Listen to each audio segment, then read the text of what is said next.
ஏழாம் வகுப்பு முதல் பருவம் வடிவியல். பாகைமானியை பயன்படுத்தாமல் சிறப்பு கோணங்கள் வரைதல். பயிற்சி 5.5. அளவுகோல் மற்றும் கவராயம் மட்டும் பயன்படுத்தி கோணம் 135 டிகிரி வரைக. முதலில் 90 டிகிரி அளவுடைய கோணத்தை அமைத்து கொள்ள வேண்டும். நாம் வரைய வேண்டியது 135 டிகிரி. முதலில் ஒரு நேர்கோடு வரைந்து கொள்வோம். ஏனெனில் பாகைமானியை நாம் பயன்படுத்தாத காரணத்தினால் கவராயத்தை மட்டுமே பயன்படுத்துவதன் மூலமாக நாம் 135 டிகிரியை நேரடியாக வரைய முடியாது. 90 டிகிரி வரைந்தோ அல்லது 120 டிகிரி வரைந்தோ அதன் மூலமாகத்தான் வரைய முடியும். ஆகவே நான் இப்பொழுது 90 டிகிரியை வரைகிறேன். நேர்கோட்டின் மீது A என்ற புள்ளியை குறித்து கவராயத்தை பயன்படுத்தி ஏவிற்கு இருபுறமும் நேர்கோட்டை வெட்டும்படியாக ஏதேனும் ஒரு ஆர அளவிற்கு ஒரு வட்டவில் வரைகிறேன். இந்த ஏவை மையத்தில் அமைத்துக்கொள்வது சிறப்பு.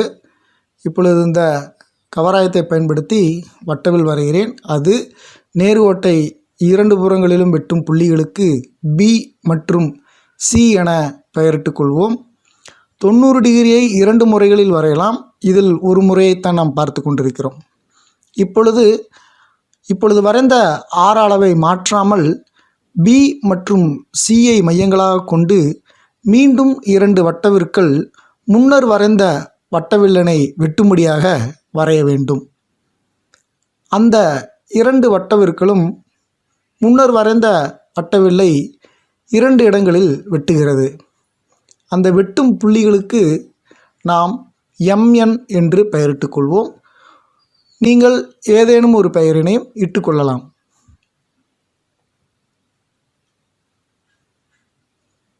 வெட்டும் புள்ளிகளை குறித்து கொள்கிறேன்.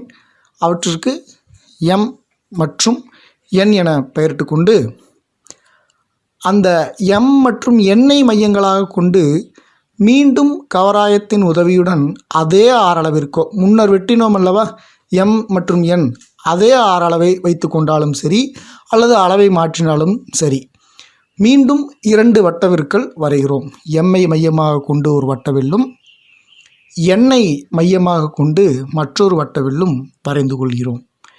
இவ்விரு வட்டவிற்களும் வெட்டும் புள்ளிக்கு D என பெயரிட்டு ADயை இணைத்து விடுகிறோம்.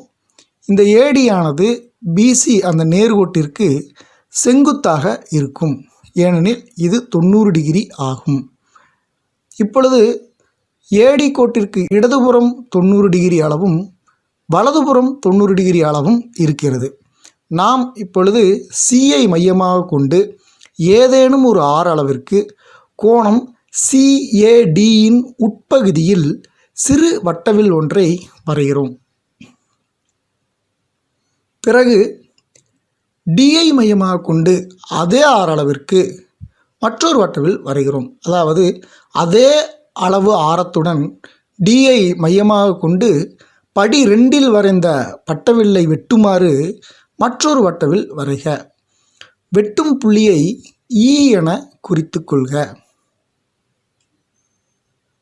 பாருங்கள், இரண்டு வட்டவிற்களும் வெட்டும் புள்ளிக்கு E என பெயரிட்டு A மற்றும் Eஐ இணைத்து விடுகிறோம். இப்பொழுது கோணம் BAE 135 டிகிரி அளவு சரியாக இருக்கும். இப்பொழுது நாம் இந்த கோணத்தை குறித்து கொள்வோம்.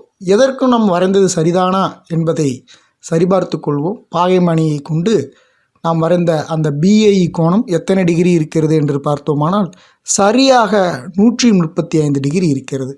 பாகைமானியை பயன்படுத்தாமலேயே நாம் 135 டிகிரி கோணத்தை வரைந்திருக்கிறோம்.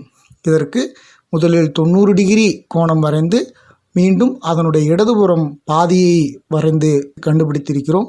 நன்றி.